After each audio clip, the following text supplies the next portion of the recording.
Let's dive into the devastation of the Black Death, one of the most catastrophic pandemics in history, which tore through 14th century Europe and claimed the lives of nearly 60% of its population.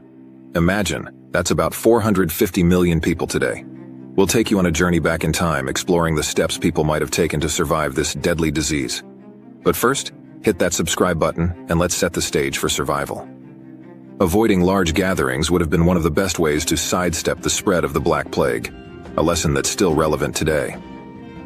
Imagine the crowded marketplaces of medieval towns, places where pneumonic plague spread rapidly through air droplets, allowing infected people to transmit the disease with every cough and sneeze. In the case of the bubonic plague, the risk came from flea bites carried by infected rodents. Fleas, already thriving on these rodents, would hop from host to host, spreading sickness. Survival could have hinged on physical distance, even though medieval folks didn't understand social distancing as we do. Remaining at least 2 meters away from a flea-infested rodent or infected person could have been a game-changer, though few realized it at the time. Italy, with its bustling ports, was hit hard due to trade bringing in goods and diseases from across the sea. Milan's approach was one of brutal isolation. When the Black Death arrived, Milan's leadership locked down infected homes, sealing the sick inside to contain the spread. This draconian measure meant sacrificing even healthy family members to quarantine. But Milan saw one of the lowest mortality rates in Italy because of it. Life was grim in plague-stricken cities like Florence, where the dead were buried in mass graves layered with earth, creating a lasagna of human remains, as one observer of the time put it. The deceased were often abandoned in the streets, waiting to be collected by workers who themselves were exposed to infection. These workers, part of the infamous group known as the bikini, no relation to swimwear, were tasked with corpse disposal, often at the cost of their own health and safety. And in times of desperation, strange cures emerged. Pope Clement VI famously sat in a ring of fire, yes, an actual circle of flames, to keep the rats and fleas away.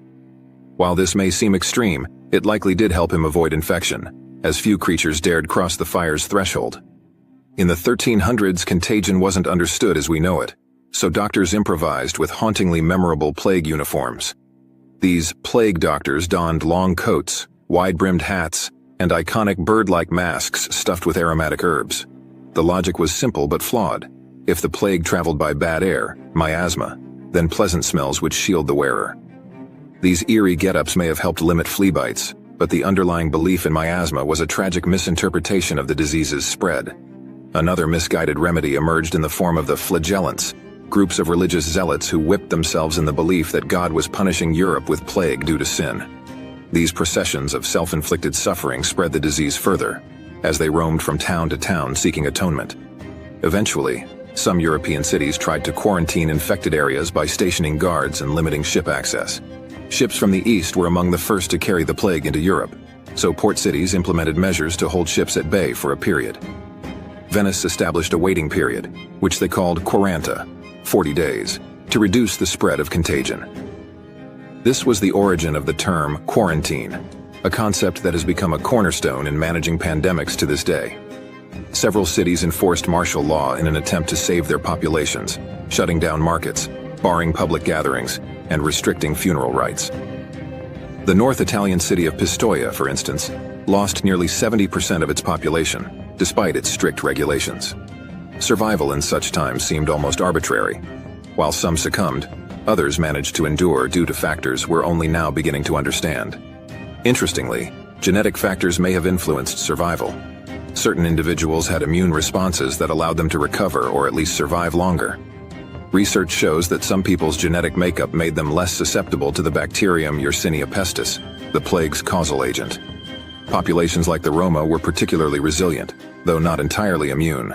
Their genes triggered responses that allowed them to better withstand the deadly effects of the bacteria. Among other prevention techniques, medieval people relied heavily on good air versus bad air, yet their understanding was limited.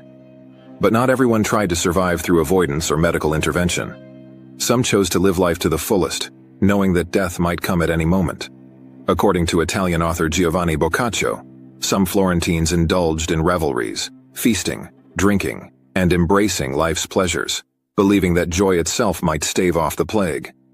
Ironically, these individuals often met the same fate as those who took precautions, but at least they lived their final days on their own terms.